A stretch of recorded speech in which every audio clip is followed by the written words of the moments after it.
मैं ये कैसे मान लूं कि भगवान है? एक ऐसा सवाल, एक ऐसा रहस्य जिसका जवाब न साइंस के पास है ना किसी धर्म गुरु के पास। क्या आपके पास है इसका जवाब? छोटे जीवाश्म, आप और हम, या जंगल का बड़ा हाथी, इन सब को बनाने वाला एक ही है, वो ऊपर वाला भगवान। लेकिन एक सवाल यह भी है कि क्या भगवान हैं?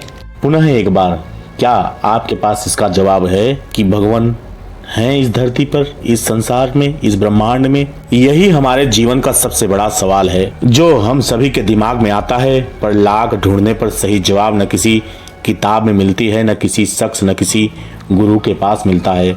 आज हम इस विषय पर इस वीडियो के माध्यम से यही समझने की कोशिश करेंगे और हम साइंटिफिक और धार्मिक दोनों विषय पर विचार करेंगे। अगर विज्ञान की बात करें तो ब्रह्मांड, यूनिवर्स का निर्माण अपने आप ही हुआ है, उसे किसी ने बनाया नहीं। महान वैज्ञानिक स्टीफन के अनुसार आज से लगभग 15 अरब साल पहले ब्रह्मांड की सारी ऊर्जा एक जगह एकत्रित थी, जिसमें एक विस्फोट हुआ जिसे विज्ञान बिग बैंग का सिद्धांत कहता है। यह विस्फोट इतना ताकतवर था कि इसके कण पूरे ब्रह्मांड में फैल गए, जिसके फलस्वरूप सभी ग्रह, तारा, धूमकेतु, आकाश गंगाओं का निर्माण हुआ। विज्ञान के अनुसार बिग बैंग से पहले समय का कोई अस्तित्व ही नहीं था, सब शून्य में ही था। आखिरकार फिर वही सवाल आता है कि भगवान इस ब्रह्मांड का निर्माण कैसे कर सकते हैं?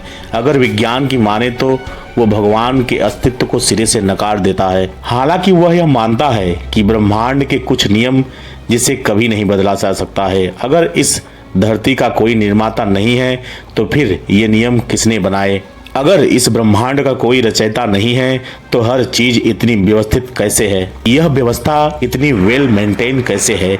यह किसने तय किया कि दिन के बाद रात आएगी और मौसम हर 4 महीने में बदल जाएगी और मौसम को बदलने में एक निश्चित समय लगेगा? ऐसा तो बिल्कुल नहीं होता कि सुबह 45 डिग्री की गर्मी हो और शाम को 10 डिग्री का सर्द मौसम। अगर ऐसा होता तो क्या हमारे लिए परेशानी नहीं होती? हमारी धरती 23 डिग्री पर झुकी हुई है जिससे मौसम बदल सके और हम जीवित रह सके।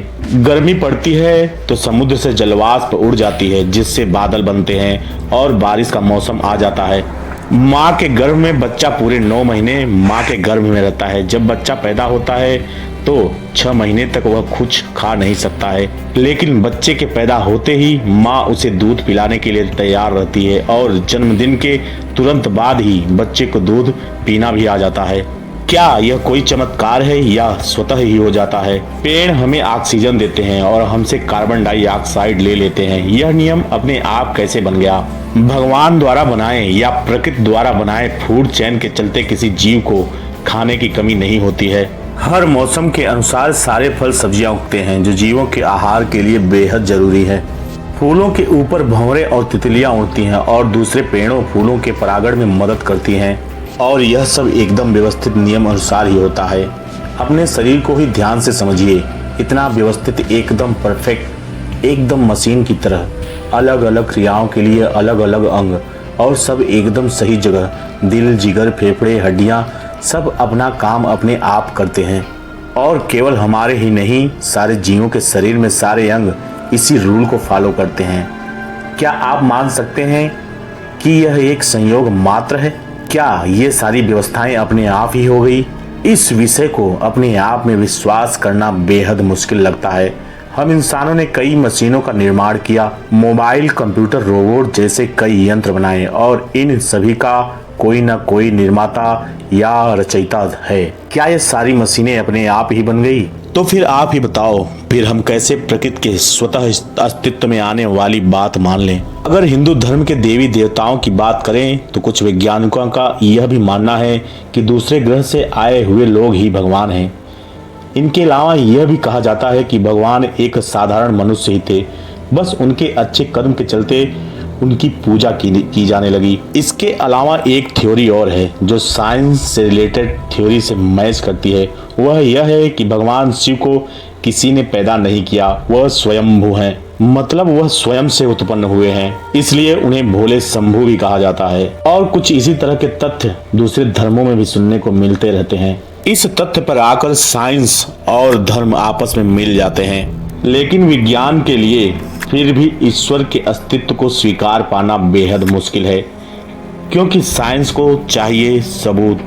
और फिर वही प्रश्न हमारे सामने, किसने देखा भगवान को? मित्रों, हमारा ब्रह्मांड बहुत विशाल है। इसमें अरबों ग्रह और तारे, हजारों आकाश गंगाएं हैं। हम चाहकर भी इस ब्रह्मांड की विशालता को शब्दों में बयान नहीं कर सकते, और हम इस ब्रह्मांड में बालू के एक कण के समान हैं। तो जब हम इंसान ब्रह्मांड को ही नहीं समझ सकते, तो उस शक्ति को कैसे समझ पाएंगे जिसने इस ब्रह्मांड को बनाया है? आप उसे खुदा कहो, ईश्वर कहो, भगवान कहो या कुछ और, पर हम इंसान उस शक्ति के आगे एकदम तुच्छ हैं। जो लोग भगवान के अस्तित्व को नकारते हैं, वो भी ये तो मानते ही हैं कि प्राचीन समय में लोग प्रकृति को पूजते थे और वही से ईश्वर की परिकल्पना बनी। लेकिन यहाँ फिर से वही प्रश्न आ जाता है कि भाई, कुदरत या भगवान को किसने देखा या किसने बनाया? इस सवाल का जवाब ढूंढना मुश्किल ही नहीं, आज के युग में ढूंढना नामुमकिन है। माना कि इस धरती के हम सबसे समझदार जीव हैं, लेकिन जब बात ब्रह्मांड के नियम को समझने की आती है, तब हम अभी भी नादान और अबोध हैं। और जब बात धरती को समझने की आती है, तब हम अभी तक अपनी धरती को ही पूरी तरह नहीं समझ पाए हैं। तो ब्रह्मांड के रहस्यों को सुलझाना तो दूर की कौड़ी है, पर इसके बाद भी हमें अपनी समझदारी पर नाज है। भगवान को नकारने वालों को समझाना बिल्कुल वैसा ही है जैसे भैंस के आगे बीन बजाना। हम इंसान आपस में उस भगवान के लिए लड़ रहे हैं जिसने एक पल में सब कुछ बना दिया और बिगाड़ भी सकता है। क्या उस ईश्वर को हमारे जैसे मानवों से सुरक्षा की जरूरत है? जरा आप इस पर विचार जरूर करें। हम सभी को अगर उस अनंत रूपी भगवान को कुछ दे सकते हैं तो यह है दया, धर्म, परोपकार, सम्मान और प्रेम। वही तो अपना है जो दूसरों को देकर भगवान तक पहुंचाया जाता है। तुम्हारा किया हुआ इस धरती पर कुछ भी नहीं है, क्योंकि जो कुछ भी तुम ले दे रहे हो सब इसी धरती पर उसी ईश्वर ने बना कर दिया है। तो तुम सिर्फ अपने मन मस्तिष्क में यह बैठा लो कि तुम भगवान को कुछ दे सकते हो या उसके अस्तित्व को समझ सकते हो। तुम दे सकते हो तो सिर्फ दया, धर्म, दान, प्रेम, व्यवहार और सच्चा आचरण, जो भगवान को स्वतः ही मिल जाता है। तो मूर्ख, तू भगवान को नहीं स्वीकार करता है, इससे हमें कुछ फर्क नहीं पड़ता। हम तो ईश्वर को हमेशा से स्वीकार करते रहे हैं और स्वीकार करते रहेंगे। अगर बात समझ में आ गई हो तो वीडियो को लाइक जरूर करना, क्योंकि यही तो है जो आप हमें दे सकते हैं। धन्यवाद। जय हिंद, जय